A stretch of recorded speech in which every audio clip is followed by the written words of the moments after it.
Hey everybody, here's something to know about me. I hate it when baggy clothing is depicted with sculpted plastic on posable figures. Always have, always will.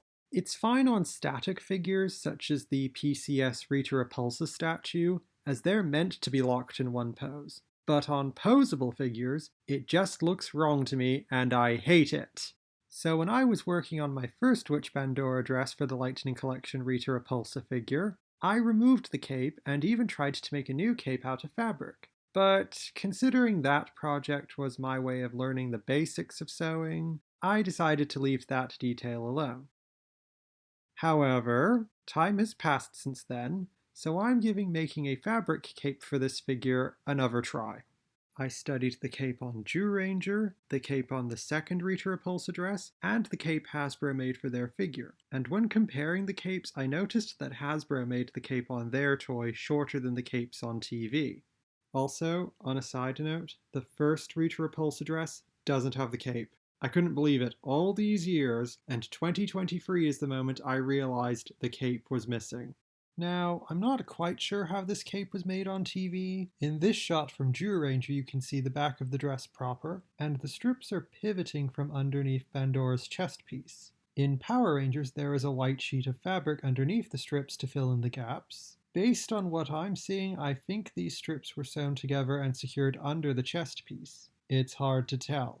Also, judging from this shot, I'm guessing there are at least 6 layers of strips, with each layer getting longer than the last one. And if the Lightning Collection figure is anything to go by, each layer has 7 individual strips. Now, for making the sewing pattern, at first I thought of having 3 sheets of fabric, sewn together at the middle with each half being a different length, with 6 points each. But in the end I decided not to do that, as judging from this drawing, the shorter points would have had no autonomy from each other.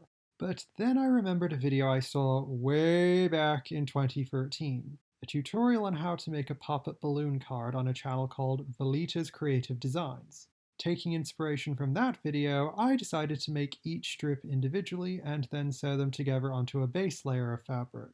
I contemplated 3 different things. I would make a tube with all of the individual strips poking out from the seam, think the dragon muff from 102 Dalmatians, each layer being made up of 6 individual strips of fabric, and each individual strip would be 3 millimeters wide. However, as I began drawing out a sewing pattern, I realized changes would have to be made, such as changing the placement of the tips of the strips of fabric to create a circular silhouette instead of the tips being placed above each other, resulting in a rectangular silhouette. So I broke out my French curves and got to work changing the sewing pattern. Also, I was worried that there would be too much fabric for the thread to hold everything together, so I settled on having layers 1, 2, and 3 on one side of the base fabric, and layers 4, 5, and 6 on the other side of the base fabric, with some black thread to go around the neck of the figure. The width of the individual strips was increased to 5 millimeters, and the layers would have different amount of strips to avoid too much overlap. Layers 1 and 2 would have 4 strips, layers 3 and 4 would have 5 strips, and layers 5 and 6 would have 6 strips. I zigzag stitched the strips to prevent fraying, layered them on top of the base fabric, and I felt it looked a bit overdone, so I removed some strips, then attached them to the base layer for more zigzag stitching, cut off the excess fabric with pinking shears, and it was awful. It looked a bit bare, and despite having started scripting this video and having a thumbnail made, I decided to go back and add the strips I removed anyway. The cape was then pressed with an iron, and then the cape looked full. Now this right here, this is how you make the Rita Repulsa cape for the Lightning Collection figure. Not the chunk of plastic Hasbro likes to think is a cape. This. Not this. This. Not this. Winner, loser.